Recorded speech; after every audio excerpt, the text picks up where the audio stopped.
Hello friends, welcome back. अगर आप हैं बिहार में नियोजित शिक्षक तो आप सभी का बहुत बहुत स्वागत है अभी के इस वीडियो में। अभी का यह वीडियो आप सभी के लिए काफ़ी महत्वपूर्ण है क्योंकि हम लोग आज बात कर रहे हैं नियोजित शिक्षकों के राज्यकर्मी के दर्जा के लिए जो हो रहा है परीक्षा उसको लेकर के आज 6 नवंबर का क्लास आप सभी के लिए लेकर के मैं आ चुका हूं। इससे पहले मैंने बहुत सारा वीडियोस अपलोड कर रखा है। अगर आप लोगों ने वो वीडियोस नहीं देखा है तो आप लोग चैनल पेज को विजिट करके देख सकते हैं। वहाँ पे आप लोगों के लिए मैंने प्लेलिस्ट बना रखा है।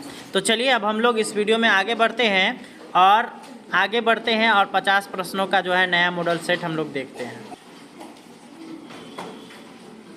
इस मॉडल सेट का हमने पहले 50 नंबर क्वेश्चन तक देख लिया है। अब हम लोग इसमें 51वें नंबर क्वेश्चन की ओर चलेंगे। 51वां नंबर क्वेश्चन यहाँ से स्टार्ट है, आते हैं। अब हम लोग एक एक कर करके मिलाते हैं। इस वीडियो को आप लोग लास्ट तक देखिएगा और साथ ही साथ इसको जो है अपने विभिन्न शिक्षक ग्रुप में इसको शेयर करिएगा ताकि उनको भी इसके विषय में जानकारी मिल सके। तो चलिए 51वां नंबर सवाल आप लोग का आता है कि किस पदार्थ को उपयोग कीटाणुओं को मारने में किया जाता है। ऑप्शन नंबर ए है चीनी, ऑप्शन नंबर बी है potassium permanganate, option number C है नमक और ऑप्शन नंबर डी है काला नमक।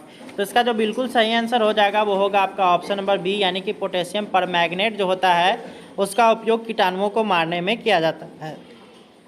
नेक्स्ट है, भारत के राष्ट्रपति कितने वर्षों के लिए निर्वाचित किए जाते हैं। ऑप्शन नंबर ए है 7 वर्ष, ऑप्शन नंबर बी है 5 वर्ष, ऑप्शन नंबर सी है 6 वर्ष और ऑप्शन नंबर डी है 4 वर्ष। तो भारत में राष्ट्रपति का जो निर्वाचन होता है वो 5 वर्षों के लिए होता है, यानी कि ऑप्शन नंबर बी बिल्कुल सही हो जाएगा। अगला सवाल आता है यहाँ पर, आंवला में कौन सी विटामिन सबसे अधिक पाई जाती है। ऑप्शन नंबर ए है ए, ऑप्शन नंबर बी है बी, ऑप्शन नंबर है सी तो सी और ऑप्शन नंबर डी है तो डी। यहाँ पे विटामिन की बात की जा रही है, ABCD जो यहाँ पर लिखा गया है।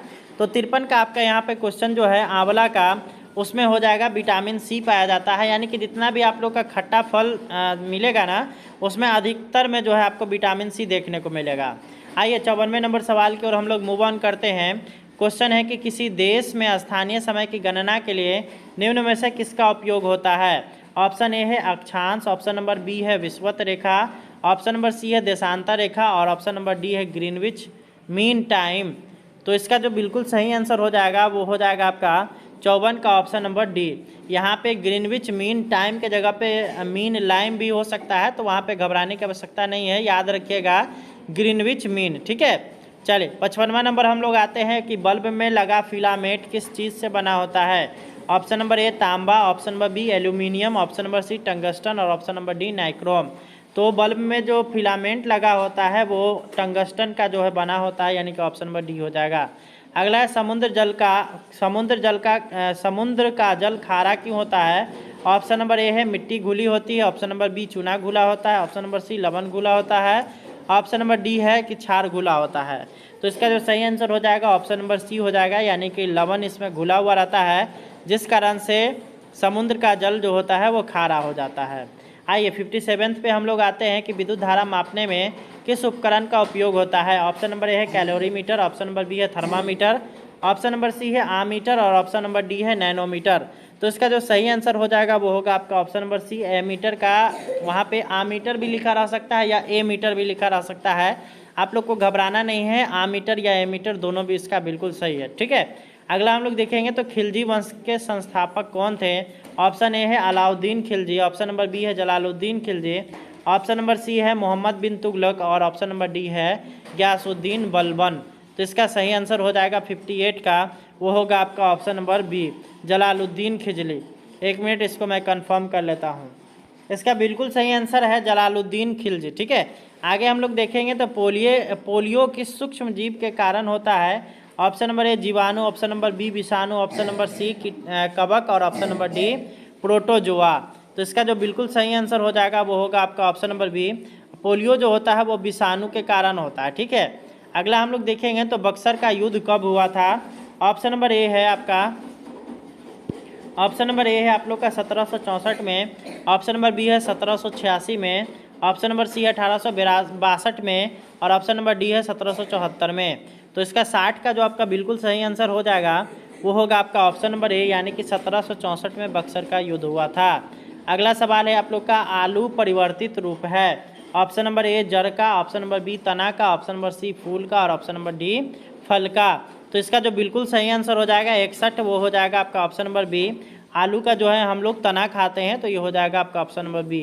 अगला हम लोग देखेंगे तो विश्व पर्यावरण दिवस कब मनाया जाता है। ऑप्शन ए है 5 जून, ऑप्शन नंबर बी है 7 जून, ऑप्शन नंबर सी है 23 जून और ऑप्शन नंबर डी है 31 मई। तो इसका जो सही आंसर हो जाएगा वो होगा आपका ऑप्शन नंबर ए। 62 का ऑप्शन नंबर ए बिल्कुल सही हो जाएगा। 5 जून को विश्व पर्यावरण दिवस मनाया जाता है। अगला सवाल है कि शेरशाह का मकबरा कहाँ अवस्थित है। Option number A Sasaram, option number B Munger, option number C Buxar और ऑप्शन नंबर डी गया। तो इसका हो जाएगा आपका ऑप्शन नंबर ए यानी कि सासाराम में अवस्थित है। अगला यहाँ पर है किस देश को सूर्योदय का देश कहा जाता है।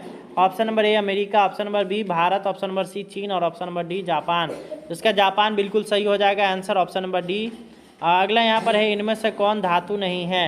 ऑप्शन नंबर ए है एल्युमिनियम, ऑप्शन नंबर बी है लोहा और ऑप्शन नंबर सी है सोडियम और ऑप्शन नंबर डी है कार्बन। तो ए और बी और सी ये तीनों आपका धातु है, कार्बन जो होता है वो अधातु होता है, इसलिए ऑप्शन नंबर डी हो जाएगा। अगला सवाल है कि दूरी के अनुसार सूर्य के सबसे नज़दीक ग्रह कौन सा है। ऑप्शन नंबर ए है बुध, ऑप्शन नंबर बी है शुक्र, ऑप्शन नंबर सी है पृथ्वी और ऑप्शन नंबर डी है मंगल। तो यहाँ पे जो इसका सही आंसर हो जाएगा वो हो जाएगा आपका ऑप्शन नंबर ए, बुध ग्रह जो है सूर्य से सबसे निकट है। आगे हम लोग बढ़ते हैं। 67वां नंबर सवाल यहाँ पे आता है कि विटामिन डी की कमी से कौन सा रोग होता है। ऑप्शन नंबर ए है स्कर्वी, ऑप्शन नंबर बी है बेरी, ऑप्शन नंबर सी है रिकेट्स और ऑप्शन नंबर डी है घेंगा। तो इसका जो बिल्कुल सही आंसर हो जाएगा वो हो जाएगा आपका option number C, vitamin D की कमी से रिकेट्स होता है, यानी कि ऑप्शन नंबर सी इसका बिल्कुल सही हो जाएगा। अगला हम लोग देखेंगे तो किसने कहा था कि स्वराज हमारा जन्मसिद्ध अधिकार है। तो यहाँ पे ऑप्शन नंबर ए है दादा भाई नौरोजी, ऑप्शन नंबर बी है Gopal Krishna Gokhale, option number C है बाल गंगाधर तिलक और ऑप्शन नंबर डी है लाला लाजपत राय। तो इसका हो जाएगा आपका ऑप्शन नंबर सी यानी कि बाल गंगाधर तिलक। अगला हम लोग देखेंगे ब्रेल लिपि के माध्यम से किस तरह से लोग पढ़ते हैं, किस तरह के लोग पढ़ते हैं। ऑप्शन नंबर ए है अस्थि विकलांग, ऑप्शन नंबर बी है दृष्टिहीन, ऑप्शन नंबर सी है श्रवण निशक्त और ऑप्शन नंबर डी है उपरोक्त सभी। तो ब्रेल लिपि का उपयोग जो दृष्टिहीन बालक होते हैं वो करते हैं, यानी कि ऑप्शन नंबर सी इसका बिल्कुल सही हो जाएगा। आते हैं हम लोग 70वां नंबर क्वेश्चन की ओर। तो 70 नंबर क्वेश्चन बोलता है कि गौतम बुद्ध को बोध गया में किस वृक्ष के नीचे ज्ञान की प्राप्ति हुई थी। ऑप्शन नंबर ए नीम की वृक्ष की, आम की वृक्ष, बोधि वृक्ष और ऑप्शन नंबर डी कदली वृक्ष। तो यहाँ पे तो बिल्कुल साधारण सा सवाल है, ऑप्शन नंबर सी इसका हो जाएगा बोधि वृक्ष के नीचे। चलिए आगे हम लोग बढ़ते हैं। यहाँ पर आता है कि कक्षा में यदि कोई छात्र भयवश प्रश्न का उत्तर जानते हुए भी ठीक तरह से उत्तर नहीं दे पाता है तो आप उसे, ऑप्शन नंबर ए है कि स्वयं उत्तर बता देंगे, ऑप्शन नंबर बी है भय के मूल कारणों को जानेंगे, ऑप्शन नंबर सी है उत्तर देने के लिए बार बार कहेंगे और ऑप्शन नंबर डी है दूसरे छात्र से पूछ लेंगे। तो यहाँ पे इसका 71 का जो सही आंसर हो जाएगा वो होगा आपका ऑप्शन नंबर बी, भय के मूल कारणों को जानेंगे। आइए 72वां नंबर सवाल है आप लोग का कि अपने कर्तव्य की उपेक्षा करके जो अध्यापक अपने अधिकारियों को प्रसन्न करने में लगे रहते हैं वो प्रायः लाभान्वित होते हैं और अपने साथियों से आगे बढ़ जाते हैं। ऐसे परिवेश में आप अपने अन्य साथियों का अनुसरण करेंगे, ऑप्शन नंबर बी है अपने साथियों से ईर्ष्या करेंगे, ऑप्शन नंबर सी है कुंठित होकर अपने कर्तव्य के प्रति उदासीन हो जाएंगे, ऑप्शन नंबर डी है कि हानि लाभ की चिंता किए बिना अपने कर्तव्य का पालन करते रहेंगे। तो इसका सही आंसर हो जाएगा आपका ऑप्शन नंबर डी, यानी कि हानि लाभ की चिंता किए बिना अपने कर्तव्य का पालन करेंगे। 73वां नंबर सवाल आप लोग का है, आपके विचार से विद्यालय में छात्रों के शैक्षिक भ्रमण का प्रबंधन करना आवश्यक है क्योंकि इससे, ऑप्शन नंबर ए है अभिभावक प्रसन्न होते हैं, ऑप्शन नंबर बी है छात्रों को प्रत्यक्ष संपर्क से ज्ञान प्राप्त करने का अवसर मिलता है, ऑप्शन नंबर सी है अध्यापक कुछ दिनों तक कक्षा शिक्षण से मुक्त रहते हैं, ऑप्शन नंबर डी है छात्रों को कुछ दिनों तक विद्यालय नहीं आना पड़ता है। तो इसका जो सही आंसर हो जाएगा वो होगा आपका ऑप्शन नंबर बी, छात्रों को प्रत्यक्ष संपर्क से ज्ञान प्राप्त करने का अवसर मिलता है। अगला हम लोग देखेंगे यहाँ पे 74वां नंबर सवाल। तो वो बोलता है आप लोग का कि एक अध्यापक के रूप में विद्यालय शिक्षा समिति में आप, ऑप्शन नंबर ए सक्रिय भाग लेंगे, ऑप्शन नंबर बी प्रधानाचार्य का पक्ष प्रस्तुत करेंगे, ऑप्शन नंबर सी स्कूल की गलत नीतियों का भंडाफोड़ करेंगे, ऑप्शन नंबर डी अभिभावकों को सावधान रहने के लिए कहेंगे। तो इसका जो सही हो जाएगा आपका ऑप्शन नंबर ए, सक्रिय भाग लेंगे। आइए 75वां नंबर सवाल आप लोग का है कि यदि आपकी लॉटरी खुल जाए तो उसका कुछ भाग खर्च करेंगे। ऑप्शन नंबर ए मंदिर के निर्माण पर। ऑप्शन नंबर बी अच्छी पुस्तकों के क्रय पर। ऑप्शन नंबर सी अपने लिए फैशनेबल ड्रेस खरीदने पर। और ऑप्शन नंबर डी सैर सपाटे पर। तो इसका हो जाएगा आपका ऑप्शन नंबर बी अच्छी पुस्तकों को खरीदने पर हम लोग उसको ध्यान देंगे। अगला सवाल है कि कक्षा में पाठ पढ़ाते समय अचानक कोई छात्र प्रश्न पूछता है तो उस समय प्रसंग से मेल नहीं खाता है तो आप ऑप्शन नंबर ए असमय प्रश्न पूछने के लिए छात्रों को डांटेंगे। ऑप्शन नंबर बी उसी समय छात्र की संख्या समस्या का समाधान करेंगे। उसके बाद पाठ समाप्त होने के बाद समाधान खोजने को कहेंगे। ऑप्शन नंबर डी है छात्र को आश्वस्त करेंगे कि पाठ समाप्ति के बाद उसकी शंका का समाधान किया जाएगा। इसका ऑप्शन नंबर डी हो जाएगा बिल्कुल सही। आइए 77वां नंबर हम लोग सवाल देखेंगे। तो बोलता है यहाँ पर है कि एक छात्र ने आपके प्रश्न का जो उत्तर दिया वह पाठ्य पुस्तक में नहीं है। अध्यापक के रूप में ए आपका है उसे नहीं मानेंगे। ऑप्शन नंबर बी है कि उत्तर की समीक्षा कर छात्र के व्यक्तिगत समझ के लिए उसे शाबाशी देंगे। ऑप्शन नंबर सी छात्र की शरारत मानेंगे। ऑप्शन नंबर डी है उसकी उपेक्षा करेंगे। तो इसका हो जाएगा आपका ऑप्शन नंबर बी उत्तर की समीक्षा कर छात्र के व्यक्तिगत समझ के लिए उसे शाबाशी देंगे। आइए हम लोग अगला क्वेश्चन की ओर आते हैं 78 में। तो यहाँ पर है कि शिक्षण को रुचिकर और प्रभावी बनाने के लिए आवश्यक है। ऑप्शन नंबर ए पुस्तकों की सहायता से पढ़ना। ऑप्शन नंबर बी लंबी लंबी कहानियों का समावेश करना। ऑप्शन नंबर सी है जीवन उपयोगी और व्यवहारिक उदाहरणों को प्रस्तुत करना। ऑप्शन नंबर डी है महत्वपूर्ण नोट्स लिखना। तो इसका जो बिल्कुल सही आंसर होगा वो होगा आपका ऑप्शन नंबर सी यानी कि जीवन उपयोगी और व्यवहारिक उदाहरणों को प्रस्तुत करना। 79 को हम लोग देखेंगे तो कक्षा शिक्षण तब अच्छा होता है जब छात्र ऑप्शन नंबर ए प्रश्न पूछते रहते हैं। ऑप्शन नंबर बी है कि अनुशासित रहते हैं। ऑप्शन नंबर सी है मन लगा करके सुनते हैं। और ऑप्शन नंबर डी है कि अध्यापक के व्याख्यान को चुपचाप लिखते रहते हैं। तो इसका सही आंसर हो जाएगा आपका ऑप्शन नंबर ए प्रश्न पूछते रहते हैं। 80 नंबर सवाल है कि विकलांगों को सामान्य शिक्षा व्यवस्था में शिक्षित करना चाहिए क्योंकि ऑप्शन नंबर ए है वे सहानुभूति के पात्र हैं। ऑप्शन नंबर बी है कि उन्हें सामान्य जीवन में अपने आप को समायोजित करना है। ऑप्शन नंबर सी है कि उन्हें भी शिक्षित करना आवश्यक है। और ऑप्शन नंबर डी है कि उनकी शारीरिक कमजोरी मानसिक कमजोरी को बढ़ाता है। तो इसका हो जाएगा आपका ऑप्शन नंबर बी उन्हें सामान्य जीवन में अपने आप को समायोजित करना है। आते हैं 81वां नंबर सवाल पर कि आपका स्वयं के प्रति क्या विचार है। ऑप्शन नंबर ए है मेरा कर्म मुझे साथ नहीं दे रहा है। ऑप्शन नंबर बी है कि मेरा भाग्य साथ नहीं दे रहा है। ऑप्शन नंबर सी है कि मैं पृथ्वी पर एक बोझ हूँ। ऑप्शन नंबर डी है कि मुझे फल की परवाह किए बिना कार्य करते रहना चाहिए। तो ऑप्शन नंबर डी इसका बिल्कुल सही हो जाएगा। अगला यहाँ पर है कि एक शिक्षक के रूप में आपका महत्वपूर्ण विचार है। ऑप्शन नंबर ए है कि गृह कार्य कम देना। ऑप्शन नंबर बी है कि भय द्वारा विद्यार्थियों को अच्छे कार्य के लिए प्रेरित करना। ऑप्शन नंबर सी है कि कठिन परिस्थितियों में भी आत्मविश्वास बनाए रखना।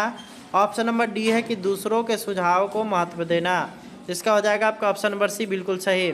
आइए 83वां नंबर हम लोग देखते हैं। जब आप कार्य आरंभ करते हैं तो किस विषय पर अधिक सोचते हैं। ऑप्शन नंबर ए है कि कार्य की प्रकृति एवं योजना पर। ऑप्शन नंबर बी है कि कार्य में लगने वाले समय एवं खर्च पर। ऑप्शन नंबर सी है कि कार्य की सफलता एवं असफलता पर। ऑप्शन नंबर डी है कि उपरोक्त पक्षों पर। इसका हो जाएगा आपका ऑप्शन नंबर डी उपरोक्त सभी पक्षों पर। अगला 84 हम लोग देखेंगे। तो आपसे कोई तर्क वितर्क करे तो आपको उसके प्रति कैसा दृष्टिकोण संभाव्य है। ऑप्शन नंबर ए है तर्क वितर्क करने में कोई संकोच नहीं करेंगे। ऑप्शन नंबर बी है तर्क वितर्क करने वाले से छुटकारा पाने के लिए बहाना करेंगे। ऑप्शन नंबर सी है तर्क वितर्क करने वाले से कुछ सीखने की कोशिश करेंगे। ऑप्शन नंबर डी है कि उसके प्रति कोई रुचि नहीं लेंगे। इसका हो जाएगा आपका ऑप्शन नंबर सी यानी कि तर्क वितर्क करने वाले से कुछ सीखने की कोशिश करेंगे। 85वां नंबर है आप सभी का कि अक्सर आप अपना काम निकालना चाहते हैं।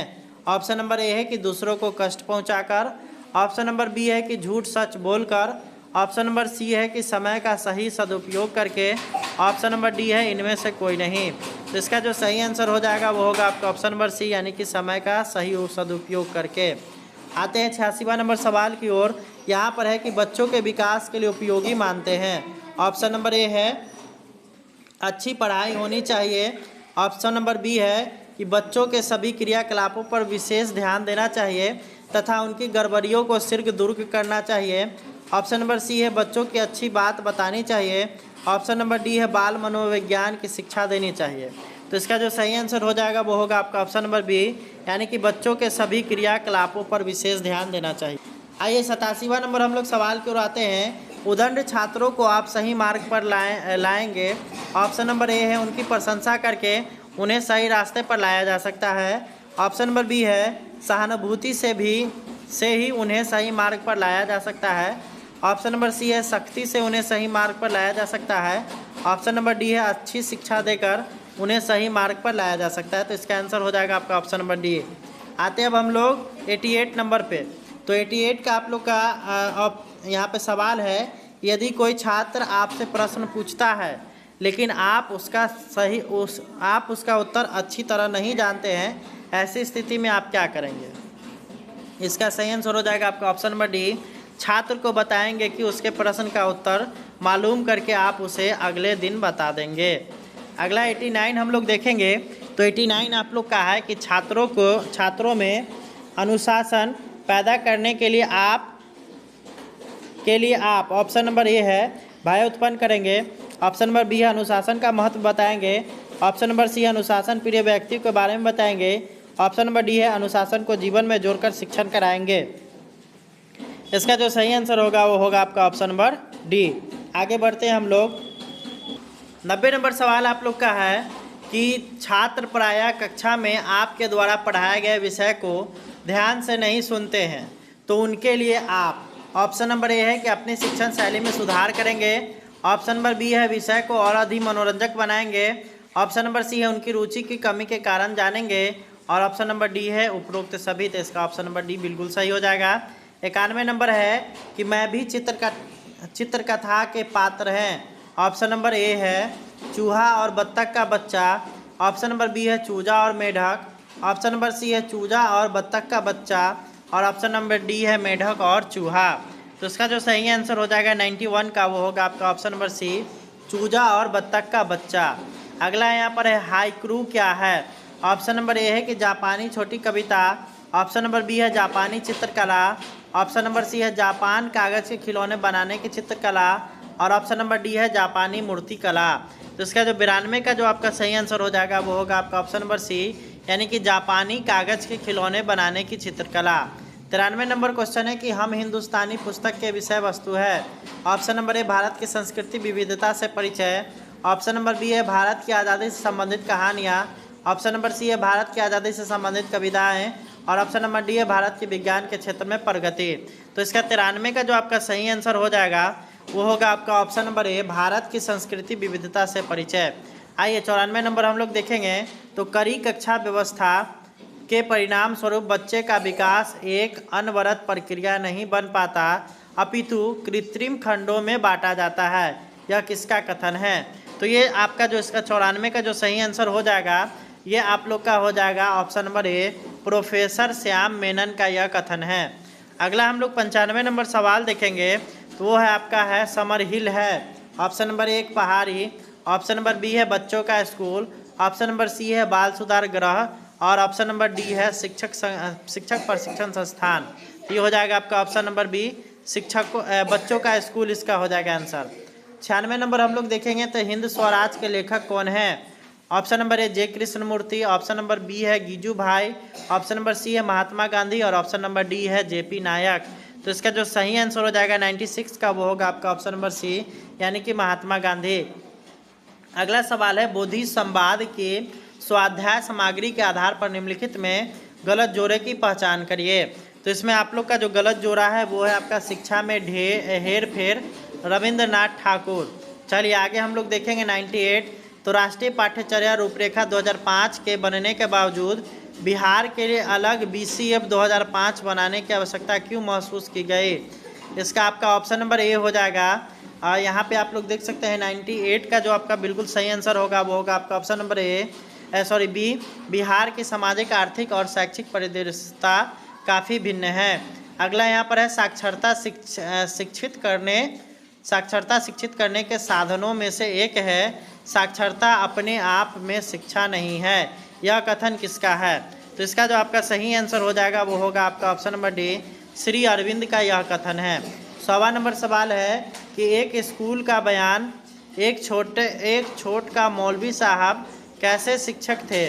तो इसका जो हो जाएगा ऑप्शन नंबर एक स्कूल का बयान, तो ये हो जाएगा आपका ऑप्शन नंबर ए, एक अनुशासन पसंद सख्त शिक्षक। तो इस तरह से आप लोग का यह वीडियो यहीं पे ख़त्म होता है। आप लोग को वीडियो कैसा लगा कमेंट करिए, और इसका अगर आप लोग को PDF लेना है तो आप लोग हमारे WhatsApp ग्रुप से जुड़ जाइए, लिंक आपको डिस्क्रिप्शन में मिलेगा। धन्यवाद, थैंक्स फॉर वॉचिंग।